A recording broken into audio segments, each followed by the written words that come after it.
É um prazer estar com vocês. No momentos passados, acho que 2 anos atrás, eu vinha bastante aqui. E eu vejo alguns de vocês que ainda são daquela época. Alguns já mudaram um pouquinho, né? Mas é um prazer estar com vocês. Para mim, esse tema do trimestre está fantástico, porque a lição saiu de um tema que era profundo, mas com algum grau de complexidade para compreensão. E vai para um tema que é altamente aplicado nos nossos dias, né? Então, acho que essa migração da lição é fantástica. Ela sai de um tema profundo, mais teórico às vezes, e vai para um tema mais prático, mais aplicado, depois volta para um tema profundo. Não que esse não seja profundo, eu digo assim, é que o nível de complexidade de alguns temas que a gente tem, eles são evidentes.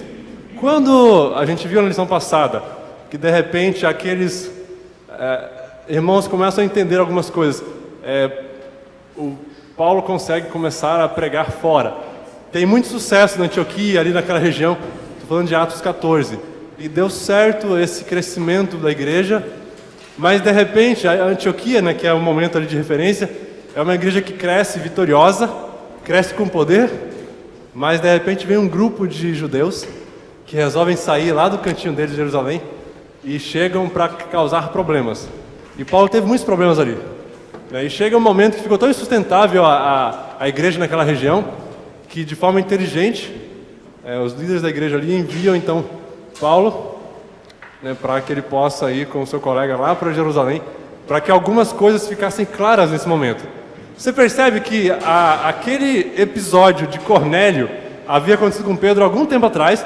Pedro havia feito um relatório sobre isso para que as pessoas entendessem ali a aceitação do povo gentio, mas ainda assim a gente vê anos depois o mesmo problema acontecendo de forma ainda mais grave.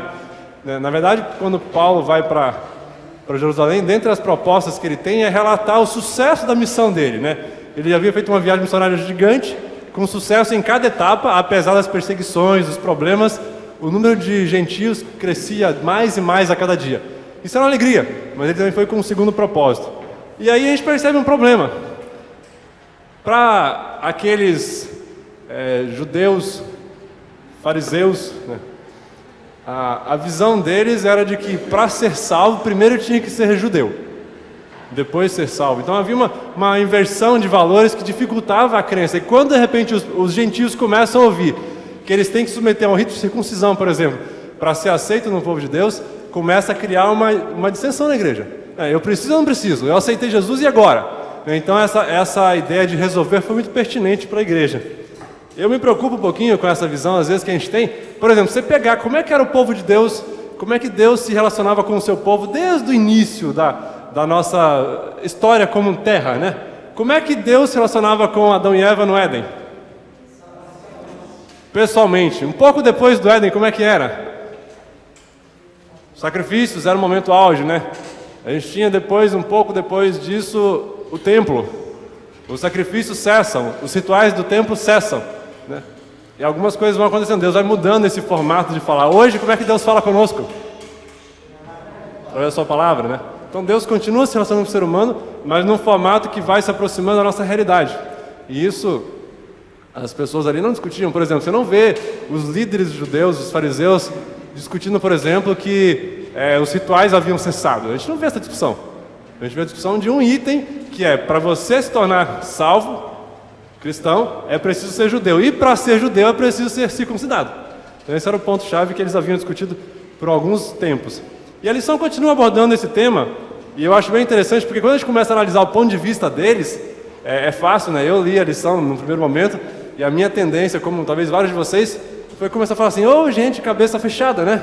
Jesus veio, estava ali, de repente ele vai para o céu, ele deixa um grupo com uma proposta de pregar o evangelho ao mundo, mas que cabeça dura. Mas quando você começa a analisar o contexto deles, eu imagino, e na verdade o Lucas ele se limita a falar do discurso de Pedro, depois de Tiago, ele não fala do contexto como um todo ali assim, mas deve ter sido um concílio fervoroso, mas não em termos de músicas profundas, mas de discussão acalorada em relação aos dois grupos que estavam discutindo ali.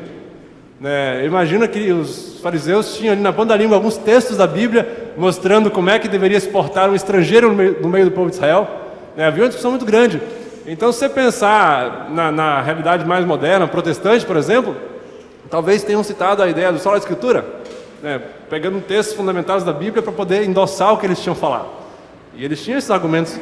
E aí, de repente, Pedro vem, discute, relembra a história de Cornélio, né, com todos os detalhes, mostrando que o Espírito Santo ele também recaiu sobre os gentios. Acontece a mesma coisa com a história dos samaritanos, que para o povo judeu era um povo afastado e não era judeu de fato, apesar da linhagem real deles. E a gente percebe ali esse crescimento da discussão. Mas quem fecha a conta mesmo já era, naquele momento, imagino eu, que o líder predominante do concílio de Jerusalém já era Tiago, não mais Pedro. E Pedro vai e começa a relembrar alguns aspectos e fecha o assunto. E ele cita alguns elementos para esse assunto se encerrar, né? Esse concílio chegar num consenso. E dentre os elementos que ele faz discussão aqui, aparecem alguns. Vamos pensar aqui juntos e verificar quais eram os elementos que a discussão acontecia.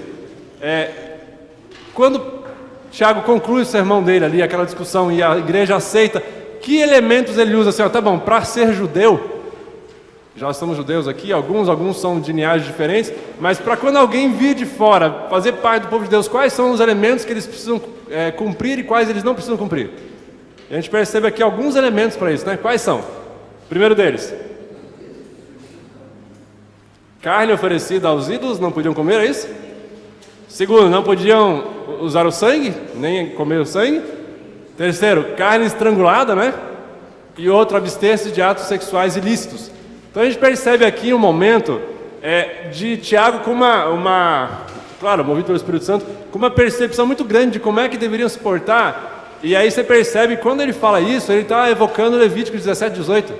Ele busca o Antigo Testamento para embasar o momento de como é que deveria se portar uma pessoa de fora que viesse residir, ou seja, um residente estrangeiro no povo de Israel. Essa era uma leitura conhecida por eles. E aí eles fazem essa análise, o concílio aceita isso e eles fecham, aparentemente, pelo menos, o assunto. E eu fiquei pensando nessa questão, porque quando a gente fala assim, poxa, mas parece que ficou fácil, né? Agora nós temos que lembrar que o povo gentio, o povo não judeu daquela ocasião, vivia uma realidade paganista muito grande. Hoje é difícil de entender isso na nossa prática moderna, mas se você observar, os nascimentos naquela época eram celebrados em templos pagãos. Casamentos aconteciam em templos pagãos. Funerais aconteciam lá. Jogos olímpicos tinham sacrifícios iniciais aos jogos com juramento em relação a algumas coisas dos deuses para que eles pudessem fazer esses jogos. Então todo o ritual daquela época acontecia em relação aos templos pagãos. Cada cidade dessas mais pagãs tinha uma espécie de ídolo, um deus daquela cidade. Então essa cultura do mundanismo, do paganismo era muito forte. Então, a priori, o que o decreto do concílio diz é o seguinte: para ser salvo e para ser aceito no meio do povo, primeiro, aceitar Jesus, salvação é pela graça. Segundo, para ser aceito no meio do povo, é rejeitar, é abandonar o paganismo. Essa foi a essência do que o concílio falou: abandone o paganismo. Esse é o primeiro passo. Agora, tem muita gente que usa esse decreto, na verdade, eu diria assim, foi o primeiro decreto de uma igreja mundial, né, porque ele aconteceu em torno de 49 depois de Cristo, usam esse decreto do concílio como sendo assim a essência do que deveria ser o cristão naquela época. Quando que não tem proposta de ser assim? Alguns falam assim, como nesses 4 elementos do concílio não aparecem, por exemplo, o sábado, não aparece o batismo, não aparecem os mandamentos, então eles estão abolidos. Essa visão distorcida permeia muita gente hoje, é um aspecto importante para que a gente possa entender. Ou seja, eu estou falando aqui de uma base mínima de exigência para ser aceito no meio do povo de Israel, para que não houvesse esse conflito e para que eles pudessem entender alguns elementos que têm como essência abandonar o paganismo, porque se você retorna à essência de Deus, o mandamento não terás outros deuses diante de mim estaria comprometido nesse momento. Agora você observa que a linhagem farisaica tinha isso muito, muito forte. Quando Jesus conta aquela parábola do fariseu, lembra que ele fala? Ele bate no peito e fala assim: graças a Deus que eu não sou como os demais, nem como os publicanos, né? Eu faço isso, faço aquilo, eu dou dízimo até do hortelã. Então essa preocupação muito arraigada na salvação pelas obras, né, acontecia naquela ocasião. E esse é um ponto que Jesus procurava combater quando ele discute esses elementos ali através do Espírito Santo, como com o concílio. Esse é um ponto que eu acho que é muito importante na lição. Aliás, fiquem à vontade para comentar também, tá? O professor tem essas manias, né? Começa a falar muito. Queria comentar? Ok? Vou prosseguir. Se alguém lembrar de alguma coisa que é importante aqui, pode retornar. É só um lembrete que eu coloquei aqui também em relação a essa época. Quando a gente pega Levíticos, no aspecto do povo de fora que vinha morar com o povo de Israel, havia algumas coisas, né? Essas que eu mencionei eram as principais em relação ao paganismo, mas havia outros elementos importantes. Por exemplo, eles precisavam se circuncidar naquela ocasião, né? Podiam ser do povo judeu, mas se eles quisessem, de fato, participar de cerimônias mais profundas e religiosas, como, por exemplo, a Páscoa, deveriam, então, se converter ao judaísmo como um todo, né? E o rito da circuncisão era esse momento chave. Então, esse era um ponto que aparece aqui também na lição, que eu acho que é importante que a gente discuta. Um outro ponto que eu acho que é legal, quando a gente vê uma igreja que, de repente, era pequena, começa a crescer, mas cresce organizada, né? Você vê que as igrejas da região começam a perceber que é Jerusalém o centro apostólico, inclusive, para poder dar algumas ordens que pudessem ser aceitas pela igreja no mundo. Esse é um ponto que eu acho que aparece aqui de forma muito evidente. E a forma que o discurso acontece lembra um detalhe.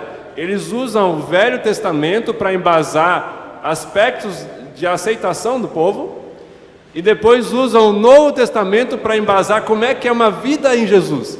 Eu acho que esse é um ponto importante, ou seja, primeiro você precisa abandonar o paganismo, tudo aquilo que te afasta de Deus, né? E num segundo momento você começa progressivamente a aprender a viver como Jesus viveu. E aí é um desafio tremendo para quem era pagão de nascimento, né? Abandonar uma cultura inteira de elementos que eles conheciam para se tornar alguém que cria no único Deus. E aí quando eu vejo aqui essa discussão, e de repente em Antioquia vem duas pessoas para poder dar esse recado, qual foi a reação do povo gentil, os cristãos conversos de outros povos naquela ocasião? Vocês lembram qual foi a reação deles? Aqui, se a gente pegar, por exemplo, Atos 15, 30, 33 ali, eles se regozijaram e ficaram felizes assim em demasia. Ou seja, eles acataram a ordem do concílio e ficaram felizes. Aqui não tem nenhuma discussão de que eles começaram a questionar se iam aceitar 3 dos 4 itens, percebe? Aceitaram. Agora, qual foi a reação dos fariseus e daqueles da linhagem judaica de sangue puro? Ainda assim não estavam aceitando. Você percebe isso? E aliás, gente, a gente percebe isso de forma muito clara, inclusive em Pedro, inclusive em Tiago. Depois você vê Paulo criticando Pedro no momento lá, dizendo que ele não se juntava com os outros. Percebe isso? Lá em Gálatas acontece isso. Em Gálatas 2, por exemplo, tem um momento que acontece isso. Ou seja, também tem um lado da cultura nossa. Enquanto linhagem judaica da percepção de que era um povo escolhido e de repente evidências inequívocas de que Deus havia permitido, como fazia antes, né, mas de forma muito evidente, uma salvação a todo mundo, e essa dificuldade de mudar o próprio eu, né? Você vê muito tempo depois o povo judeu ainda com dificuldade de aceitar que a salvação era para todos, que todos tinham acesso e que não havia necessidade de ser primeiro judeu, ou seja, ser cidadão brasileiro, por exemplo, para depois ser adventista do sétimo dia, percebe? Eles estavam criando uma barreira muito grande para quem não conhecia o Evangelho. Já era muito grande a barreira de aceitar Deus, porque tudo que eles tinham de cultura era contra isso, né? Contra um único Deus. E eles aceitavam e fizeram com bom grado. E aí serve uma lição importante para a gente, né? Como é que eu me comporto perante a percepção de que a salvação é para os outros? Para aquele que tem piercing, para aquele que a calça está caindo, para aquele que tem uma cor diferente, um costume diferente, um formato de vida diferente, sabe? Às vezes nós temos dificuldade de aceitar. Você já percebeu isso? Quando você de repente vê um drogado na rua, tem que lembrar que Jesus também morreu por ele, que ele também tem chance de salvação. E você pode falar assim: não, eu não vou perder tempo com esse camarada aqui, já está perdido mesmo. Num extremo, a gente pode correr o mesmo risco que o povo de Israel correu naqueles momentos iniciais, quando eles tiveram dificuldade de entender que a salvação era para todos. Acho que esse é um ponto que nós precisamos aqui enfatizar. E aí eu só queria mencionar um item em relação a isso, com base na questão da heresia. Ok, por favor. No começo, na introdução, você colocou que as pessoas eram com a cabeça fechada.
Paulo é um exemplo. Eles nasceram de forma diferente, eles foram criados de forma diferente. É claro que eles estão aprendendo coisas de Deus, vão ter que abandonar algumas coisas.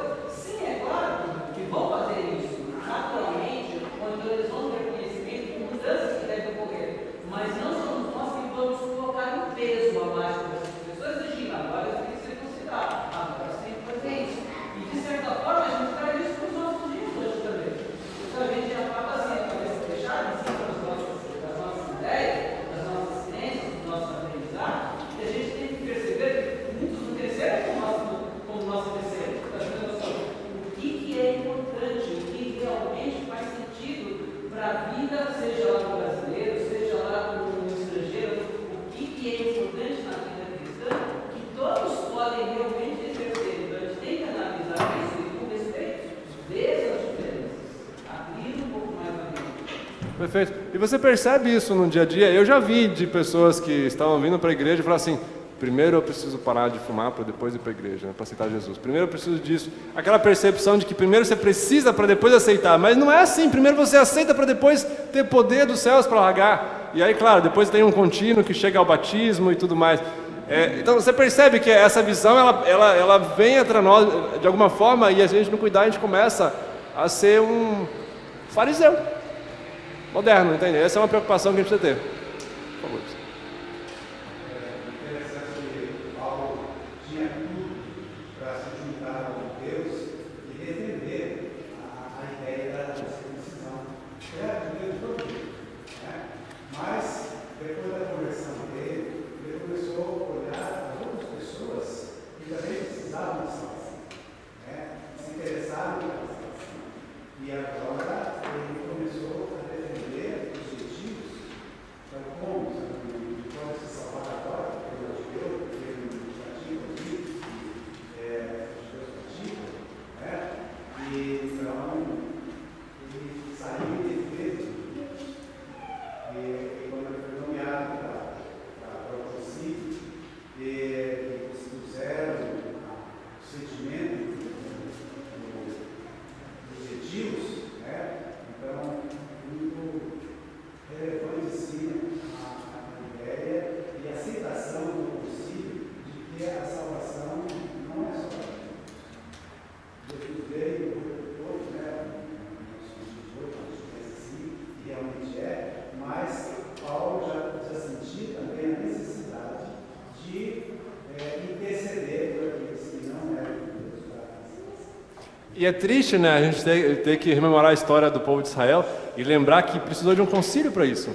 Porque se você observa a história do povo de Israel e do ideal de Deus para aquela aliança com o povo de Israel, era ser uma nação tão abençoada, tão fiel, tão diferente dos costumes pagãos, que as pessoas olhariam para Israel e iriam buscar ser como Israel.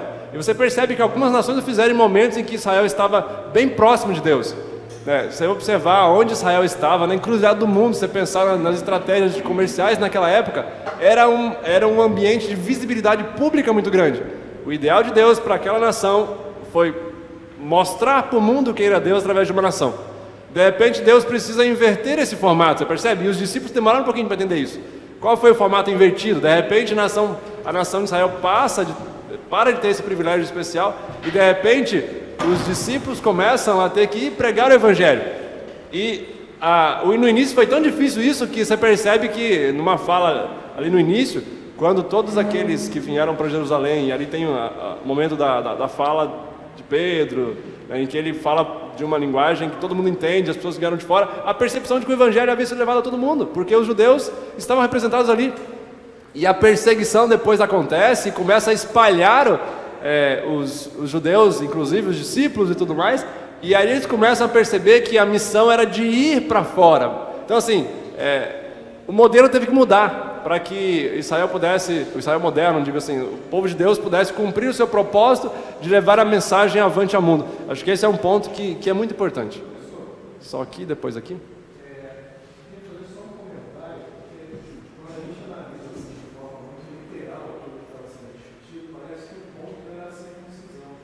Era o ponto principal.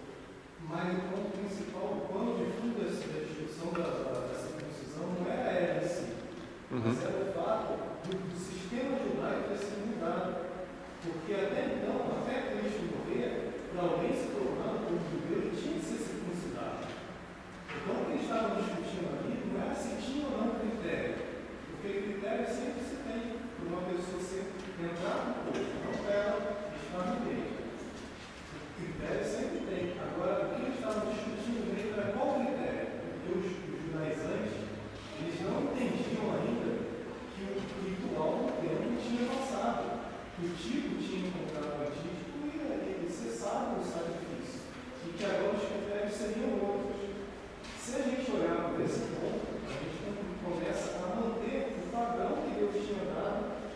Antigo Testamento, que existem essas funções, existem os critérios estudados. E é nesse ponto que a gente precisa analisar esse contexto do Concílio de Jerusalém. A grande solução que eu vejo é o seguinte: a circuncisão fazer você fazer parte do povo da aliança, mas não da salvação. A salvação nunca esteve relacionada a essas leis. Lembrando que Abraão foi justificado porque ele teve fé. E a fé dele foi anterior A todo esse processo.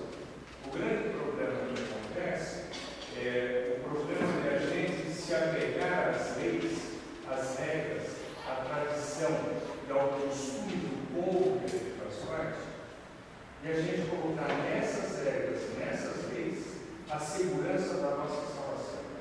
Isso é o que os fariseus fizeram. E é isso que eles acreditavam que precisava continuar sendo. Quando toda a lei cerimonial, todo aquele processual que mostrava para Cristo, realmente como o colega que falou, se encontrou no sacrifício de Cristo, as leis deixaram de ter mais significado, esse cerimonial, certo?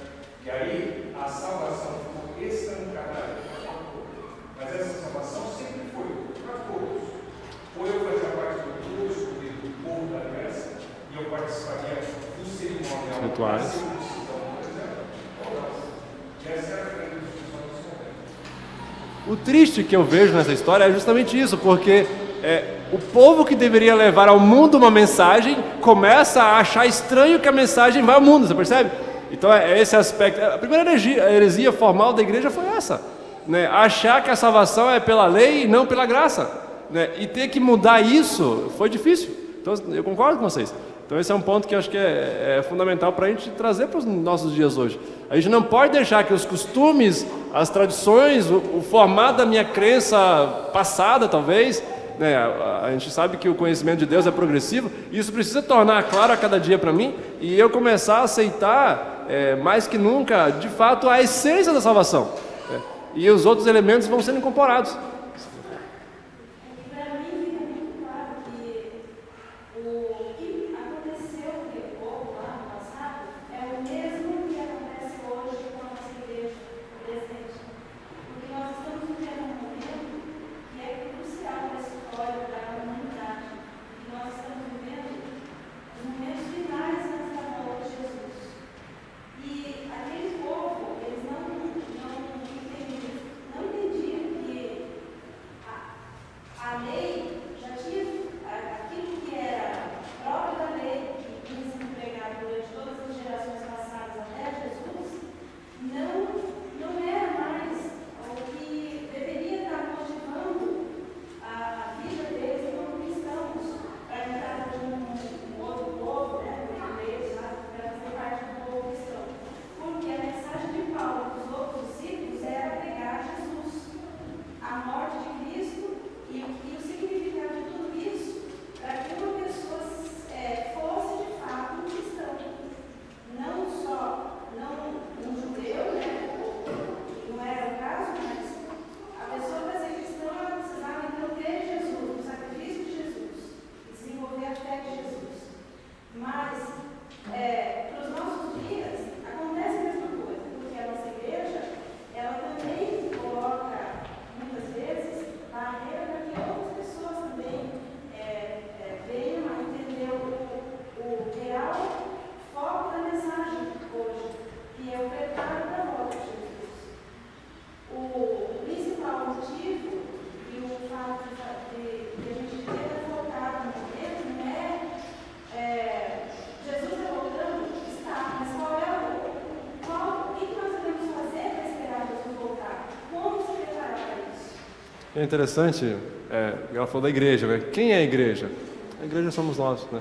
Então esse cuidado especial que nós precisamos ter com essas coisas, acho que é muito pertinente. Eu só queria, já avançando finalmente, eu vou dar a palavra, colocar um outro item aqui que eu acho que é importante, o cuidado especial que nós temos que ter com o privilégio de ser parte integrante do povo escolhido para levar a mensagem de Deus nessa reta final do mundo. Não confundir com o privilégio com a responsabilidade e começar a pensar sem querer no exclusivismo. Essa foi uma falha de Israel. Mas se eu começar a achar que tem que fazer parte do povo escolhido, a salvação, a gente confunde às vezes isso.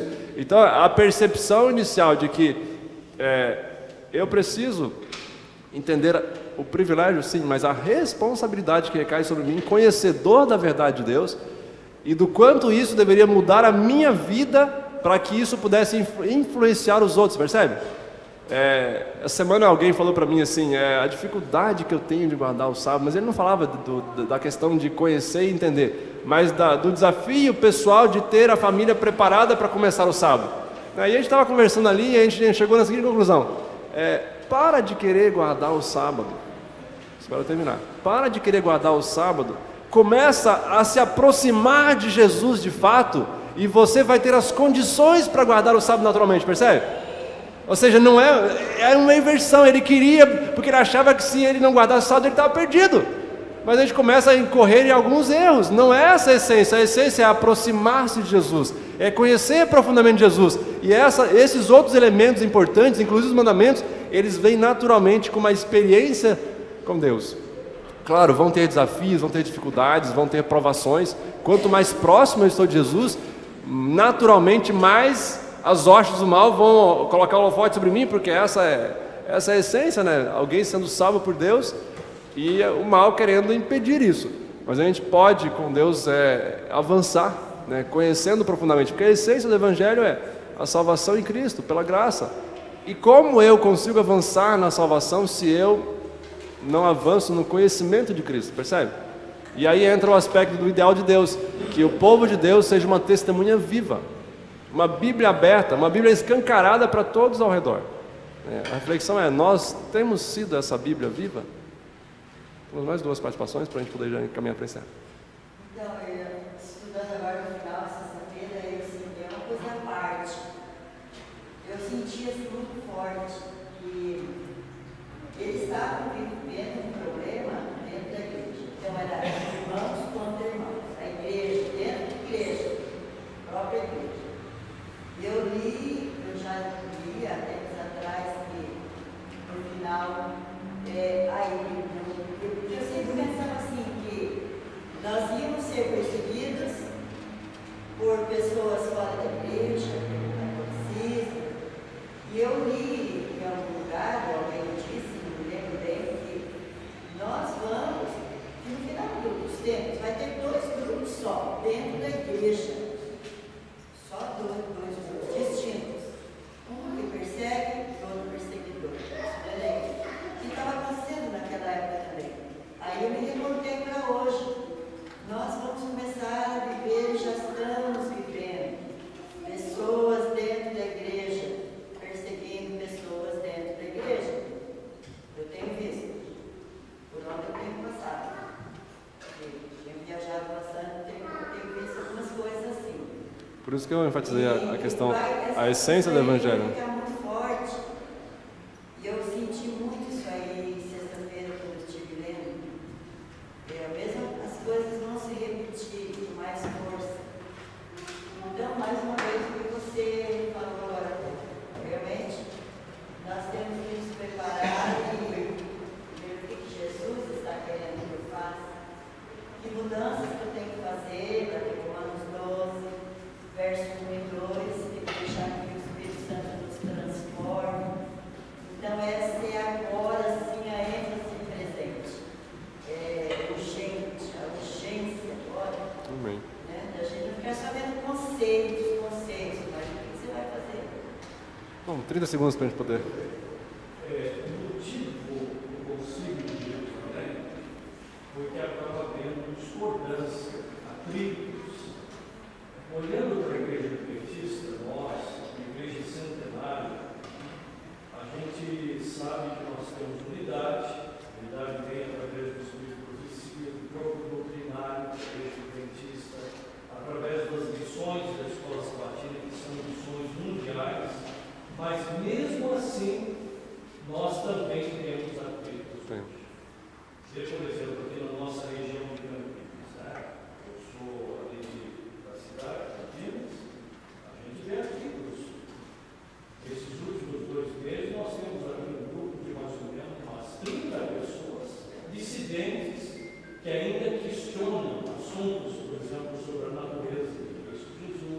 Espírito Santo.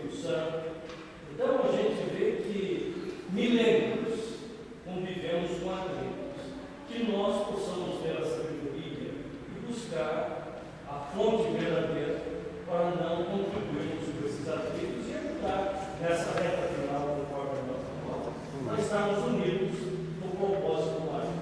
Esses movimentos dissidentes tendem a afastar a igreja, quando os movimentos têm que ver com Deus, tem que unir a igreja, né?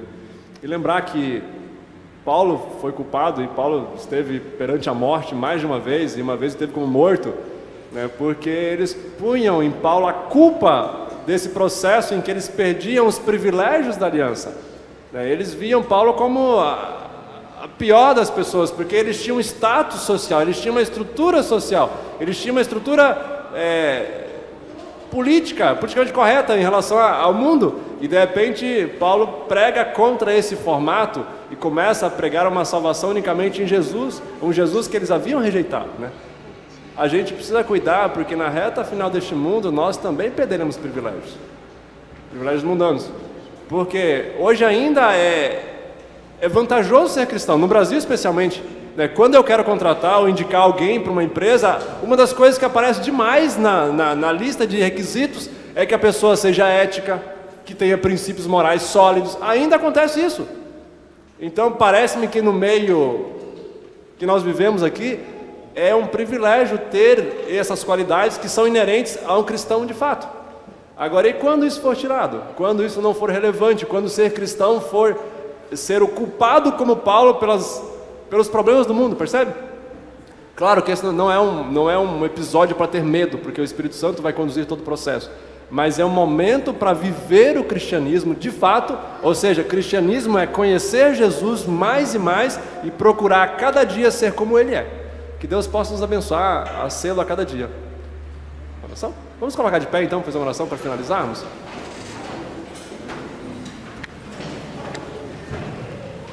Amorável Deus e Pai, aqui estamos nós, na qualidade de Teus filhos, discutindo um assunto que é fundamental para nós. Percebermos nos erros passados aquilo que podemos evitar, e mais que isso, perceber a essência da salvação, que é o sacrifício feito por Cristo na cruz do Calvário. E que a nossa fé possa mergulhar nesse sacrifício e aceitá-lo de fato, Senhor. Temos culturas diferentes, dificuldades às vezes de compreensão, mas que a gente possa aceitar que a salvação é por Ti. E que isso nos permita ser diferente, nos permita viver uma vida diferente, nos permita conhecê-lo mais, e que as outras coisas que precisamos cumprir, como os mandamentos, como os requisitos que o Senhor nos coloca, seja feito com naturalidade por um cristão que aceitou Jesus de todo o coração. Nos dê um bom restante de tarde, em nome de Jesus. Amém.